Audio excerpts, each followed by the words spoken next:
Hi ladies, I wanted to do my pregnancy week 6 video. I'm so sorry that this is a few days late. Sunday I was supposed to film it, and that was when I turned over to week 7. So actually Saturday was my last day in week 6. However, I did not feel good at all on Sunday, and every time I tried to tape or think about recording it, I just couldn't do it. So I'm doing it today, and I'm actually 7 weeks and 2 days today, but oh well. But I'm just going to be doing week 6. Week 6, baby was the size of a sweet pea, and I'm just going to kind of go over my symptoms. Before I get to that, I want to say that I did check out a new OB. If you don't know the whole story with what happened with my labs, then just check out a few videos below. But basically, I wanted to kind of doctor shop to make sure that I was, with the right doctor. I hadn't had any issues with my doctor before the whole lab incident, so I really wasn't looking to really change doctors, but my husband and I agreed that what could it hurt to check out another doctor that had really good reviews, blah, blah, blah. So I went and saw another doctor. They did like a whole prenatal visit. They did a pap smear, they took cultures, they tested my urine to test like the glucose and the proteins. Everything looked good. But everything at his office is very old-fashioned. Like, you get all of your results mailed to you. They don't call you. It's not readily available on the internet or anything.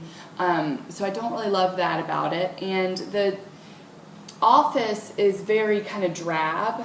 And I don't know. I'm a very stimulated person. I like color and life. And there just wasn't a lot of that in that office. So I did like the doctor. The doctor was very rushed, which some women really like. I like a little bit more TLC. I like to kind of know my doctor, have my doctor get to kind of know me before getting to business. So I didn't really love that. It was just kind of like, hi, I'm Dr. blah, blah, blah, and let's check out your vagina. So that was weird, and I didn't really like that. My present doctor is very good. Sorry, I'm getting a phone call, but my present doctor, when I first went to her, she had a full conversation with me before we even started the pap smear or anything. So, yeah.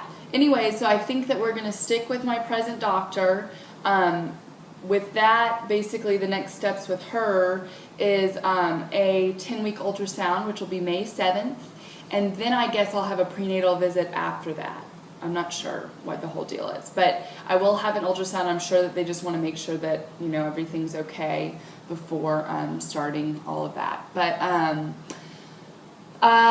so basically week 6, symptoms. I just wanted to let y'all know about that because I know some people were asking me what I was doing about my doctor, if I was going to change or not. And I really appreciate everyone's input. Thank you so much. And yeah, okay, so week 6, the symptoms that I had all last week. Okay, so last week I had a lot of symptoms. I felt a lot of I just felt like my body was changing, basically. I had quite a bit of uterine stretching, so I felt the pulling and all of that in my uterus. I guess it's called round ligament pains. But I guess it's just preparing everything for baby. So there's one morning where I woke up and I was so scared because I had the worst cramps, and I had not had any cramps, excuse me. Sorry about that. I hadn't had any cramps, really. I mean, I had dull cramps and those achy cramps, but nothing where it was painful.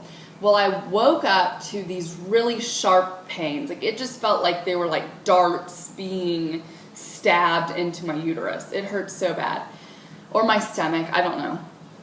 I wake up, rush to the bathroom, worried about what I'm about to see, and it was just gas. I'm just going to leave it at that. But they were just gas cramps. I've been, and you know, these are just my symptoms. I'm just going over week 6, okay? So don't get mad at me for having too much information exposed, okay? So week 6, I definitely have been constipated ever since I got pregnant. I mean, it has been hard.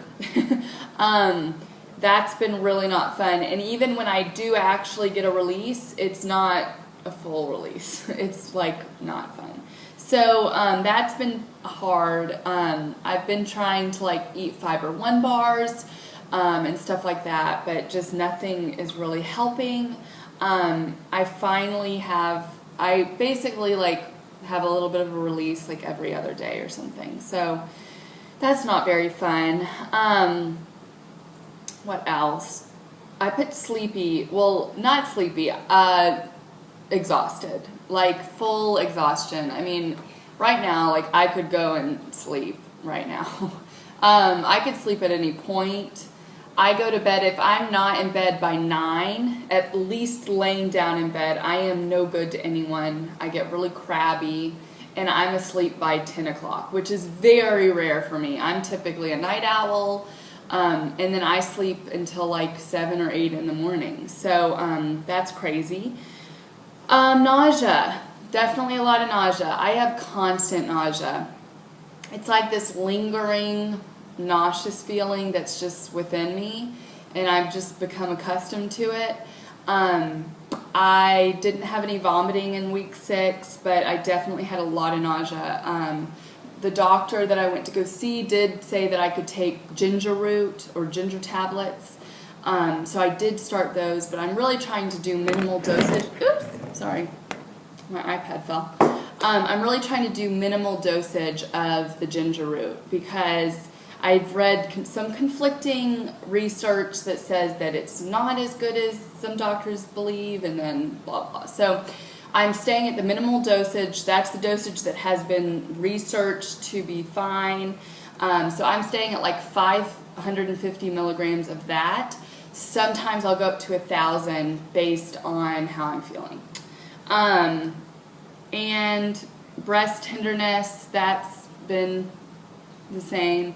It does get a little bit more tender as I go. Drinking lots of water. That's why I have this little guy right here. I have to drink water like all the time. Like right now, I really need a drink of water. And it's just constant. I never stop drinking water. It's crazy. Peeing. Yes, I am peeing a lot. Probably, I would say I pee daily. During the day, I would say I pee every 45 minutes to an hour. At night, I pee probably every 3 hours. I do wake up, which I never woke up to pee before. But now I definitely have to at night. Yeah, so I think that's about it for week 6 symptoms. I've been just, there were no really cravings in week 6. Definitely things that I just did not want to eat.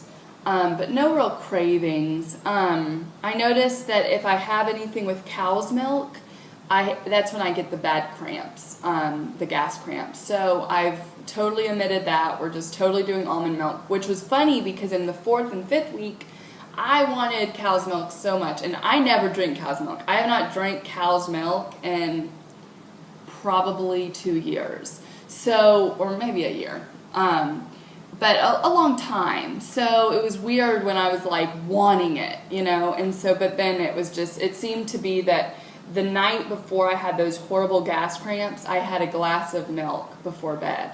And I have a feeling that that's exactly what caused that. So yeah, that's been really it. Plentiful CM, just gonna leave it at that. You know, just the normal thing like that. Praying that everything's going well. I think that with all of the symptoms that I'm feeling and everything seems to be going on course, and it seems like everything's going well. Again, we won't know for sure for like another 3 weeks when we have our first ultrasound at 10 weeks. So that's kind of stinky. I wish that we got like an 8-week ultrasound, but I called my doctor's office again just to confirm, like, are you sure you can't do an 8-week ultrasound, even if my insurance doesn't cover it? Like, I'll cover it, you know, because my husband and I both agreed, like, if we have to pay out of pocket for an additional ultrasound, like, we'll do that. But she just basically said there's just no point because my levels were so high, and I've been so well monitored. And she also said that I haven't had any bleeding or anything. All of my symptoms are very normal. And she basically said, you know, in 8 weeks we could do an ultrasound and you could have a heartbeat and everything could be great. And then at 10 weeks or 12 weeks, it could not be good. So we prefer for you to just come in at 10 weeks because what's going to happen is what's going to happen. You know, there's, you know, you just have to wait and see. So that's why the first trimester is so difficult, because you're just anxious. You know, you're so excited, but then you don't want to get too excited. But we're allowing ourselves to be really excited. This is a blessing. We're thrilled. We are definitely in full swing of buying baby things because we've had absolutely pretty much nothing beforehand. We bought a stroller, which is probably crazy to anyone thinking like, why are you buying a stroller? You're only like 7 weeks pregnant. It just was a deal we couldn't pass up. It was a consignment sale on Craigslist, and it was this family that was like really wealthy, and they were selling a Bugaboo Chameleon stroller, and I have been like, before even being pregnant, I was like, you know how you stock baby things and you're just like, well, when I get pregnant I want to get this and that. Well, we found it and offered the guy lower than what it was listed for, and he took it, and we got so much stuff. So it's a red and black Bugaboo Chameleon stroller. It's the first generation, so it's a few years old, but this thing has, I don't even know if it's been used that much because it looks brand new. There are a few kinks in it, but nothing crazy. It's like a plastic piece missing or a scratch on the chassis. Is that what it's called? I don't know. And so it's just small things like that, nothing huge. But yeah, we were really excited. We got it. Basically, we paid not even a quarter of what it would have cost. And even when we priced the first generation resales, we still came out like $200 on top. So that's awesome. So yeah, we went ahead and did that. That was kind of my birthday present from my husband. And we just couldn't pass it up. Like I said, it was just such a good idea, or good deal, sorry, pregnancy brain. That's about it. That's about the biggest baby buy we've done. We've also been buying cloth diapers, trying to build up our stash. And that's about it. So, thanks so much for tuning in. Thank you so much to my new subscribers. Y'all are awesome. I'm so happy that you're on this journey with us.